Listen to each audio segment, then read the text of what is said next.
Sa mga gaya ko dyan gising sa gabi or ayaw antukin, so ayan na. Ito na ang best budol para sa inyo. So syempre, meron tayong black coffee, any brand of your choice. And then nag-add tayo ng konting sugar. And then nag-add tayo ng konting water. And then ayan na guys.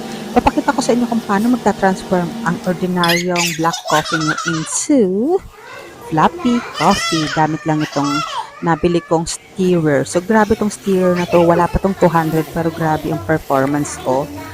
Wireless, rechargeable, pwede nyo bitbitin kahit saan. Pwede nyo ibulsa kahit napakalit ng bag nyo, kasyang-kasya siya. At saka kagaya nyan, nasa work ako pero nakakagawa ako ng sarili kong kape. At saka tingnan mo naman grabe ang fluffiness na ginawa niya sa black coffee. Ayan o. Kahit itapon mo pa yung buong baso niyan, hindi talaga nalalaglag. Grabe, ganun siya ka-fluffy. Sangka pa. So, ayan. And then, nag-add lang tayo ng konting ice para mas special. And then, nag-add tayo ng milk. So, dahil ang